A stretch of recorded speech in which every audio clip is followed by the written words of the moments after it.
Welcome to I dream. నేను మీ Anusha Kumar.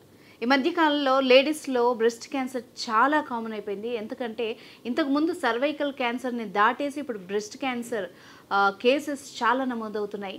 So దాని గురించి మాట్లాడేందుకు మనతో పాటు ఉన్నారు డాక్టర్ టి సుబ్రహ్మణ్యేశ్వరరావు గారు, surgical oncologist, Basavatarakam cancer hospital నుంచి. వారితో మాట్లాడదాం.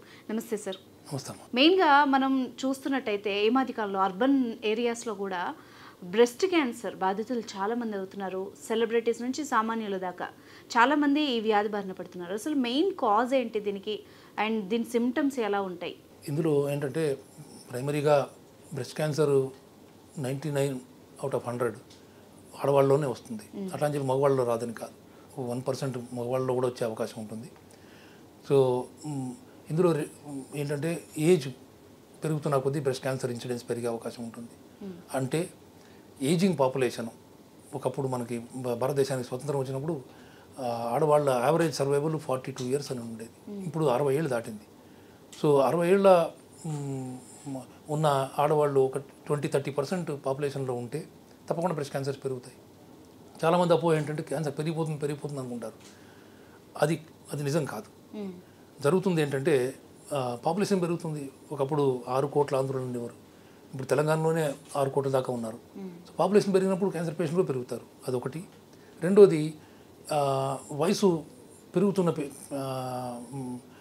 జనాభా ఎక్కువైంది. 60 ఏళ్ళ వాళ్ళు, 70 ఏళ్ళ వాళ్ళు చాలామంది ఉన్నారు. వాళ్ళలో ఈ క్యాన్సర్స్ వచ్చే అవకాశం ఉంటుంది. దానివల్ల బ్రెస్ట్ క్యాన్సర్ బాగా పెరిగిందని అనుకుంటున్నాం. ఇది ఇంతే కాకుండా అర్లీ మెనార్క్ అంటే పెద్ద మనిషి కావడానికి, అర్లీ మెనార్క్ అంటే లెస్ దాన్ 12 years కూడా అమ్మాయిలు పెద్ద మనిషి అవుతున్నారు. తర్వాత లేట్ మెనోపాజ్ అంటే ఈ మెన్స్ట్రువల్ సైకిల్ బహిష్టు అనేది లాంగ్ డ్యూరేషన్లో, అంటే 30-40 ఏళ్ళు కంటిన్యూస్గా మెన్స్ట్రుయేషన్ ఉంటే దాంట్లో వచ్చే హార్మోనల్ మార్పులు, మెయిన్లీ ఈస్ట్రోజన్ అనే హార్మోన్ ఆడవాళ్ళకి చాలా ఇంపార్టెంట్. ఆ హార్మోను స్పైక్స్, సడన్గా స్పర్ట్స్ ఉన్నప్పుడు బ్రెస్ట్ టిష్యూ ఈ హార్మోన్స్కి రెస్పాండ్ అవుతుంది. అదే కారణం మామూలుగా అమ్మాయిలు బయట ఉన్నప్పుడు బ్రెస్ట్ చాలా నొప్పి రావడం, ఫుల్నెస్ వచ్చినట్టు ఫీలింగ్ ఉంటుంది. ఆ 3-4 రోజులు బ్రెస్ట్ డిస్కంఫర్ట్ కూడా ఉంటుంది.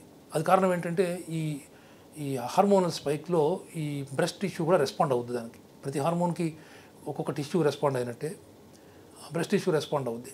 అది మెన్స్ట్రువల్ సైకిల్ అయిపోగానే అది కూడా తగ్గిపోతుంది. ఇట్లా కంటిన్యూస్ స్టిమ్యులేషను, ప్రతి నెల స్టిమ్యులేషను, లాంగ్ టర్మ్ స్టిమ్యులేషన్ తోటి ఏంటంటే కణాలు విభజన అవుతూ రాంగ్గా డివైడ్ అయ్యే అవకాశం ఉంటుంది. ఒక తప్పుడు డివిజన్ వచ్చినప్పుడు చాలాసార్లు మన బాడీ కరెక్ట్ చేసుకునే అవకాశం ఉంటుంది. ఒకసారి బాడీ దాన్ని కంట్రోల్ చేయలేనప్పుడు అది క్యాన్సర్గా మారుతుంది. సో ఈ మెన్స్ట్రువల్ డ్యూరేషన్ వల్ల క్యాన్సర్ పెరిగే అవకాశం ఉంటుంది. ఇండియా ఏంటంటే స్లోగా, ఒకప్పుడు 95% రూరల్ ఇండియా అనేవారు, ఇప్పుడు మారుతూ ఉంది. డిస్ట్రిక్ట్ హెడ్ క్వార్టర్స్ కానివ్వండి, టౌన్స్ కానివ్వండి, దీంట్లో క్వాలిటీ ఆఫ్ లైఫ్ అందరికీ మామూలుగా ఫుడ్ కానీ స్టాండర్డ్స్ ఆఫ్ లివింగ్ కానీ బాగా ఇంక్రీజ్ అయినందువల్ల ఒబిసిటీ పెరిగింది, ఊబకాయం పెరిగింది. అది పెరిగినందువల్ల ఏమవుతుందంటే ఫ్యాట్ ఉన్న, అంటే ఇప్పుడు మనకి ఈస్ట్రోజన్ అనే హార్మోను మెయిన్లీ అండాశయాల నుంచి వస్తుంది. అండాశయాల నుంచి కాకుండా బాగా లావుగా ఉన్న వాళ్ళకి పెరిఫరల్ ఫ్యాట్ అంటారు, అంటే స్కిన్ కింద ఉన్న ఫ్యాట్ నుంచి కూడా ఈస్ట్రోజన్ తయారవుతుంది. అదే సైకిల్ ద్వారా ఆరోమైటైజేషన్ అనే ఒక ప్రాసెస్ ద్వారా ఫ్యాట్ నుంచి కూడా ఈ ఈస్ట్రోజన్ తయారవుతుంది. సో 40-50 ఏళ్ళు అయిపోయి మెనోపాజ్ వచ్చినా ఈస్ట్రోజన్ పూర్తిగా తగ్గిపోదు. అండాశయం నుంచి వచ్చి ఈస్ట్రోజన్ కంట్రోల్ అయిపోతుంది. బట్ ఈ ఈస్ట్రోజన్ వల్ల బ్రెస్ట్ స్టిమ్యులేట్ అవుతూ ఉంటుంది. సో 65 వరకు కూడా స్టిమ్యులేట్ అవుతుంది. అట్లా స్టిమ్యులేట్ అయినప్పుడు క్యాన్సర్స్ వస్తాయి. సో చేయాల్సిందల్లా ఎంతో కొంత ఎక్సర్సైజ్ చేయాలి, మోడరేట్ ఫీడింగ్ హ్యాబిట్స్ ఉండాలి, బ్యాలెన్స్డ్ డైట్ ఉండాలి, ఫ్రెష్ ఫ్రూట్స్, వెజిటబుల్స్ చాలా ఇంపార్టెంట్. ఎక్సర్సైజ్ చేసైనా, ఎంతో కొంత డైటింగ్ చేసైనా, మన కాన్స్టిట్యూషన్ బట్టి మన ఇంట్లో అందరూ ఊబకాయం ఉంటే మనకు వచ్చే అవకాశం ఉంటుంది. కాబట్టి జాగ్రత్త పడి తప్పకుండా బాడీ వెయిట్ని మన హైట్కి, మన ఏజ్కి మ్యాచ్ చేయాలి. మ్యాచ్ చేసి మనం ఊబకాయం రాకుండా చూసుకోవాలి. ఇవన్నీ ఏంటంటే మాడిఫైబుల్ రిస్క్ ఫ్యాక్టర్స్ అంటారు. కొన్ని మాడిఫైబుల్ కాదు మనకి. అమ్మాయిలకి ఇప్పుడు స్పోర్ట్స్ ఉమెన్ ఉంటారు, ఒలింపిక్స్ జరుగుతుంది, ఈ స్పోర్ట్స్ ఉమెన్కి మెన్స్ట్రుయేషన్ వెంటనే అవ్వదు. ఎందుకంటే ఎక్సర్సైజ్ చేసినందువల్ల ఏమవుతుందంటే పెద్ద మనిషి అయ్యే డేట్ ప్రొలాంగ్ అవుతుంది. దానివల్ల ఆటోమేటిక్గా రిస్క్ తగ్గుతుంది. అట్లా అని చెప్పి అందరూ స్పోర్ట్స్ ఉమెన్ అయిపోవాలని కాదు, ఎక్సర్సైజ్ చేయమని. ఎంతో కొంత ఎక్సర్సైజ్ చేయాలి, అమ్మాయిలైనా అబ్బాయిలైనా అందరూ ఎక్సర్సైజ్ చేయాలి, ఎక్సర్సైజ్ కంటిన్యూ చేస్తూ ఉండాలి. దానివల్ల మిగిలిన పార్ట్స్ ఆఫ్ హెల్త్ కాకుండా bone health, muscle health, ageing process ఇవన్నీ కూడా కంట్రోల్ అవుతాయి. దాంతోపాటు ఈ క్యాన్సర్స్ కూడా బాగా తగ్గే అవకాశం ఉంటుంది. అంటే మన కంట్రోల్లో ఉన్న ఈ ఫ్యాక్టర్స్ని మనం చేసుకుంటే.